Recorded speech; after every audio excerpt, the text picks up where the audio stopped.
लग्नाची पेढी या मालिकेच्या आजच्या भागामध्ये आपण पाहणार आहोत. सिंधूला संशय आलेला आहे. पण आता तो जर का घरात दाखवला तर आनंदाचं वातावरण दुःखात जाईल म्हणून ती कोणालाच काही सांगत नाही. पण आता मुलं मात्र सिंधूला म्हणतायत, आमच्या आनंदामध्ये तू सहभागी व्हायला पाहिजे. खरं तर आता सिंधूला डान्स करण्याची अजिबात इच्छा नाहीये, पण मुलं मात्र ऐकत नाहीत. मुलं सिंधूला म्हणतायत, आता तू देखील आमच्याबरोबर डान्स कर. सिंधूला खरं तर डान्स करायचा नाहीये. कारण सिंधूला कळलंय, की आपल्या घरावर काहीतरी संकट येणार आहे.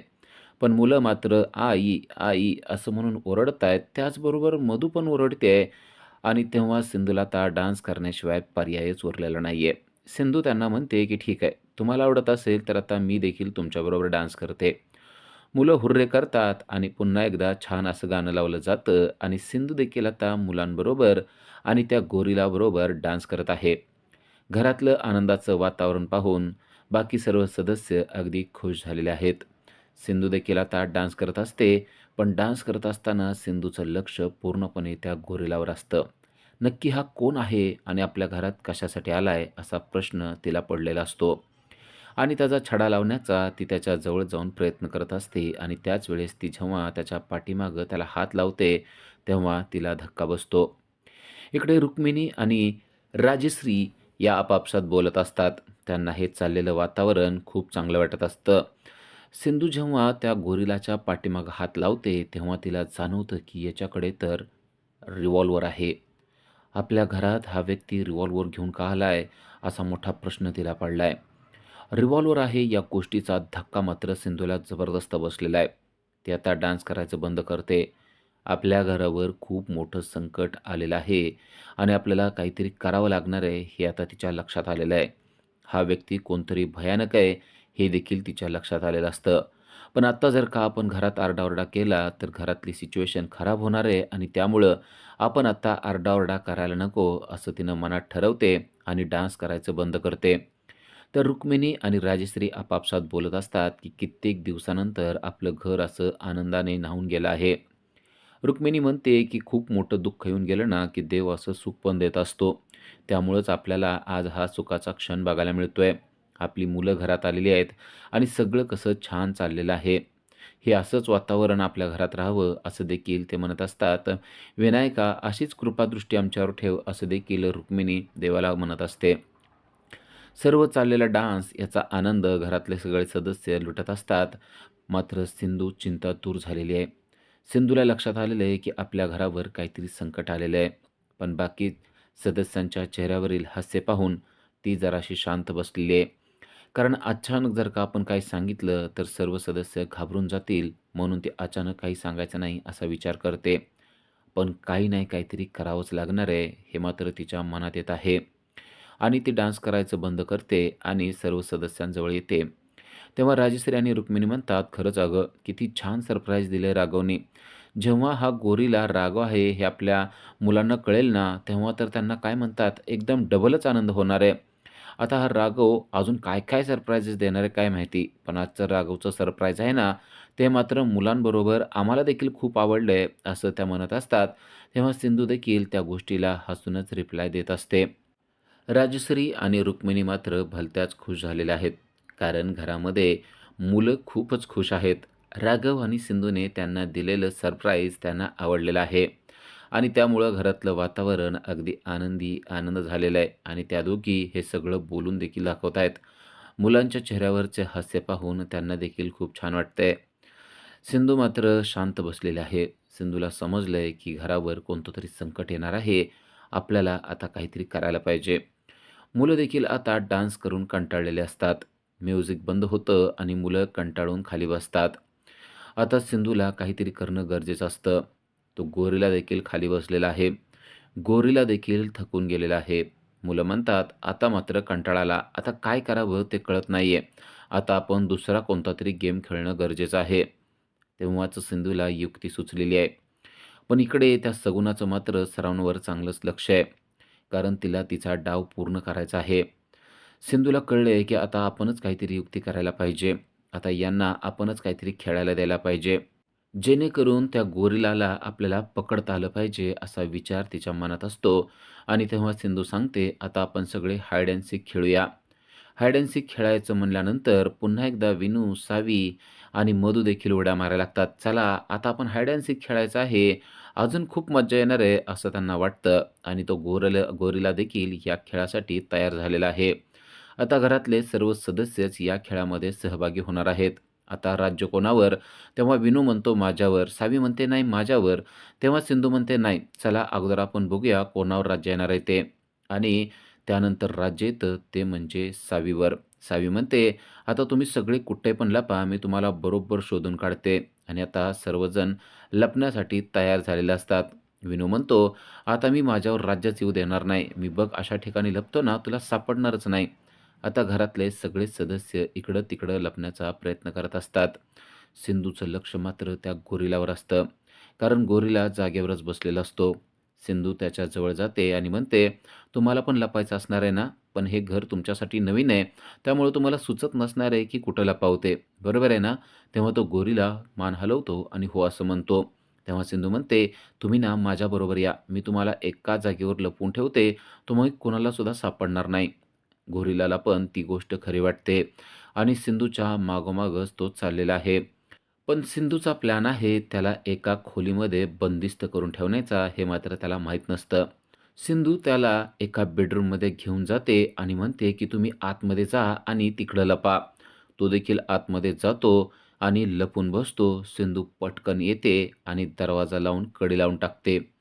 गोरिलाला लक्षात येण्याच्या आतच सिंधूने दरवाजा लावून टाकलेला आहे आणि सिंधू धावत पळत हॉलमध्ये गेलेला आहे. गोरिलाच्या लक्षात देखील आलेलं नसतं की आपल्याला बंदिस्त करून ठेवलेलं आहे. सिंधू धावत पळत इकडं हॉलमध्ये येते आणि तिकडं सावी 1, 2, 3, 4 म्हणत असते. सिंधू मात्र खेळ बंद करायला लावते आणि म्हणते, "आता कसलाही खेळ खेळायचा नाहीये. सर्वांनी कृपया लवकरात लवकर बाहेर या." "काय झालं सिंधू?" असं म्हणून सगळे एक-एक जण बाहेर यायला लागतात. "काय झालं? खेळायला का नको म्हणते? अचानक का बास केलास खेळ?" असा प्रश्न सर्वजण विचारू लागतात. सिंधू म्हणते, "आपल्या घरावर मोठं संकट आलेलं आहे. तुम्हाला माहिती नाहीये की नक्की काय झालेलं आहे." तेव्हा सर्वजण विचारायला लागतात, "काय झालंय?" "सिंधू अचानक कसलं संकट आलं आणि आता खेळाच्यामध्ये काय झालंय?" असं राजश्री, रुक्मिणी विचारू लागतात. तेव्हा सिंधू सांगते की तो गोरिला राघव नाहीये. आपल्या घरामध्ये दुसराच कोणतातरी व्यक्ती आलेला आहे. हे ऐकल्यावर सर्वांनाच मोठा धक्का बसतो. तेव्हा राजश्री आणि रुक्मिणी म्हणतात की "तुला कसं काय माहिती तो राघव नाहीये?" तेव्हा सिंधू सांगते, "मी राघवला फोन केलेला होता. तेव्हा राघव मला म्हणला की मी कामामध्ये आहे, मी येऊ शकणार नाही. पण आता हा गोरिला इथं आलेला आहे." पुन्हा एकदा सिंधूने राघवला फोन लावलेला असतो आणि सांगितलेलं असतं की "मी त्याला घरामध्ये बंदिस्त करून ठेवलेलं आहे. तुम्ही लवकरात लवकर घरी या." असं राघवला सांगितल्यानंतर सर्वांना समजतं की नक्कीच आपल्या घरावर काहीतरी मोठं संकट आलंय. पण आता सगुणाला कळलंय की गोरिला म्हणजे त्यांचा जो बॉस आहे त्यालाच आता सिंधूने बंदिस्त करून ठेवलेलं आहे आणि त्याला बाहेर काढणं गरजेचं आहे. कारण अजून सगुणा यामध्ये सामील आहे हे सिंधूला माहीत नसतं. सगुणाला आता कसल्याही परिस्थितीत त्यांच्या बॉसला बाहेर काढायचं असतं. पण सगुणा आता तेथे जाऊ शकत नसते. सिंधू सर्वांना सांगते, की आत्ताच्या आत्ता तुम्ही सगळेजण बाहेर जा आणि मेन घराच्या बाहेर जाऊन मैदानावर जाऊन थांबा. सगुणा यांना सर्वांना घेऊन जा असं देखील ती सांगते. मी थोड्याच वेळात तुमच्याकडे येते असं सांगते. पण इकडं रेश्मा आणि ऋतुजा मात्र खाली आलेल्या नसतात. त्या वरच्या मजल्यावर लपायला गेलेल्या असतात आणि त्या त्यांच्या रूममध्ये गेलेल्या असतात. तेव्हा त्या ठरवत असतात, की नक्की कुठं लपायचं आहे. ते बोलत असतात आणि तेव्हाच त्यांना जाणवतं, की पलीकडच्या रूममध्ये काहीतरी आवाज येत आहे. रेश्मा म्हणते, "मला असं वाटतंय उंदीर असणार आहे." तेव्हा ऋतुजा म्हणते, "अगं नसेल उंदीर, आपण जाऊन बघूया का तिकडं काय आहे?" तर इकडे ते दोन्ही दहशतवादी त्यांचं काम करत असतात. ते बॉम्ब लावत आहेत आणि बॉम्बची पिन एकमेकाला जोडत आहेत. बॉम्बचं सर्किट ते पूर्ण करत असतात. रेश्मा आणि ऋतुजा यांना मात्र त्याच खोलीतून आवाज आलेला आहे आणि आता त्या तिकडंच चाललेल्या आहेत. नक्की कशाचा आवाज आलाय ते तर पाहायला पाहिजे असं म्हणून त्या आता तिकडंच चाललेल्या असतात आणि त्या दोघींच्या पावलांचा आवाज देखील या दोघांना आलेला असतो. आता आपलं काही खरं नाहीये हे देखील त्यांच्या लक्षात आलेलं असतं. आता आपल्याला पटकन लपून बसणं गरजेचं आहे असं म्हणून हातातलं काम सोडून ते पटकन लपून बसतात. रेश्मा आणि ऋतुजा त्याच रूममध्ये आलेल्या असतात. रेश्मा आणि ऋतुजा जेव्हा आतमध्ये येतात तेव्हा हे दोघं देखील लपून बसलेले असतात. पण जेव्हा त्या आत येतात तेव्हा टेबलवरचे बॉम्ब पाहून त्यांना मात्र मोठा धक्का बसलेला आहे. आपल्या घरामध्ये हे बॉम्ब कोणी आणले असा मोठा प्रश्न त्यांना पडलेला आहे आणि ते सगळं पाहून त्या एकदम घाबरून गेलेल्या असतात. कारण आपल्या घरात काहीतरी विचित्र वेगळं सुरू आहे हे त्यांना समजतं आणि त्या आरडाओरडा करण्यात एवढ्यात त्या दोघींना बंदिस्त करून ठेवलंय. बोललात तर आत्ताच्या आत्ता सगळ्या गोळ्या घालेन आणि तुमचा जीव घेईल असं त्यांना सांगण्यात येतं आणि तेव्हा रेश्मा आणि ऋतुजा मात्र एकदम शांत बसतात. त्यांना माहिती आहे की आता आपण जर का काही केलं तर एका गोळीत ही लोकं आपला जीव घेणार आहेत. त्यामुळं रेश्मा आणि ऋतुजा शांत बसलेल्या आहेत. रेश्मा आणि ऋतुजा यांना कळलंय की आपल्याला जे वाटलं होतं ते खरं आहे. आपल्या घरावर मोठं संकट आलेलं आहे. तर इकडे रुक्मिणी आणि राजश्री म्हणत असतात, "आत्ताच्या आत्ता आपण सगळेच घराच्या बाहेर जाऊया." पण रेश्मा आणि ऋतुजा नाही येत. "मी त्यांना घेऊन येते," असं सिंधू सांगते. "तुम्ही सगळेजण लवकरात लवकर बाहेर जा," असं म्हणून सर्व घरच्यांना ती बाहेर काढत असते. "माझी काळजी करू नका, मी पण पटकन येते," असं ते त्यांना सांगत असते. आणि आता ठरल्याप्रमाणे सर्व सदस्य घराच्या बाहेर पडत असतात. सिंधूला खूप मोठी काळजी वाटत आहे, कारण तो गोरीला घरात बंदिस्त आहे. राघव अजून आलेला नाहीये, पण आता घरच्यांना सुरक्षित करणं ही आपली जबाबदारी आहे हे तिला माहीत असतं आणि त्यामुळेच तिने सर्वांना सांगितलेलं असतं, की सगळेजण मेन प्रवेशद्वारातून बाहेर जा आणि सर्वजण बाहेर जाऊन थांबा. रेश्मा, ऋतुजा मात्र वर अडकलेल्या असतात. तर आता रुक्मिणी, राजश्री, सावी, विनू आणि मधू यांना घेऊन त्या बाहेर चाललेल्या असतात. आता थोडंसं सिंधूला बरं वाटत असतं, कारण आता गोष्टी सॉर्ट आउट होतील असं तिला वाटत असतं, कारण गोरीला तर पकडला गेलेला आहे. पण इकडे विनूला मात्र जुन्या गोष्टी आठवत असतात. विनूला आठवत असतं, की या अगोदर देखील आपल्यावर असेच हल्लेखोरांनी हल्ला केला होता. दरोडेखोर आपल्या घरामध्ये आले होते, तेव्हा त्याला खूप भीती वाटली होती. आणि त्याच वेळेस अक्षरशः त्यांच्याकडे गन होती आणि आपल्या सर्व घरच्यांवर त्यांनी गन रोखून धरलेली होती. पण त्यावेळेस देखील सिंधूने सर्वांना परतून लावलं होतं, असा सुद्धा विश्वास त्याला वाटत असतो. आपली आई शूर आहे आणि ती आपल्यासाठी काही करू शकते, असा देखील विश्वास त्याला वाटत असतो आणि त्याला आईची काळजी देखील वाटत असते, म्हणून तो तिच्या जवळच थांबलेला असतो. पण आता सिंधू त्याला म्हणते, "सर्वजण तुम्ही बाहेर जाणं गरजेचं आहे. तुम्ही सुरक्षित राहिलात तर मग मला शांत वाटणार आहे. तुम्ही बाहेर जा," असं म्हणून ती सर्वांना बाहेर पाठवत असते. सगुणा त्या सर्वांना घेऊन बाहेर जात चाललेले असते. सगुणा मुख्य दरवाजाच्या जवळ जाते, तेव्हा मात्र मोठा धक्का सर्व घरच्यांना बसलेला आहे. कारण सगुणा त्या दरवाजाच्या जवळ जाते आणि दरवाजाला तिने साखळी लावून कुलूप लावून टाकलेलं आहे. आणि हे पाहिल्यानंतर घरच्यांना कळत नाही की सगुणा नक्की काय करते. सगुणाला सर्वजण म्हणतात, "अगं तू दरवाजा कशाला बंद केलेला आहेस? दरवाजा बंद नाही करायचा, दरवाजा उघडायचा आहे आणि तू त्याला साखळी लावून कुलूप का लावलेस? तुझं काय चाललंय सगुणा?" असं ते विचारतात. तेव्हा सगुणा मात्र त्यांचं काहीच ऐकत नाही. सगुणाने आता तिचा रंग दाखवायला सुरुवात केलेली आहे. सगुणाने रिव्हॉल्वर काढलेले आहे. रिव्हॉल्वर पाहून मात्र घरच्यांना मोठा धक्काच बसलेला आहे आणि त्यांना कळलंय, की त्या गोरिलाची साथीदार ही सगुणा आहे. सगुणा त्यांना सांगते, "आत्ताच्या आत्ता मागं व्हायचं आणि मी सांगते त्याप्रमाणेच करायचं." तेव्हा मात्र सर्व घरचे एकदम घाबरून गेलेले आहेत. सगुणा म्हणते, "तुम्हाला असं वाटलं का मी तुमच्या घरी कामाला आलेले आहे? माझा तुमचा काहीच संबंध नाही आहे." असं तिनं बोलायला सुरुवात केलेली आहे. हे सगळं ऐकल्यावर घरचे पूर्ण घाबरून गेलेले आहेत. घरामध्ये आरडाओरडा सुरू झालेला आहे. तेव्हा सगुणा सर्वांना सांगते, "कुणीही काय बोलायचं नाही, अन्यथा तुम्हाला सर्वांना गोळ्या घालील. अजिबात कोणी काय बोलायचं नाही. मी सांगते त्याप्रमाणे काम करायचं," असं ती सर्वांना बोलत असते.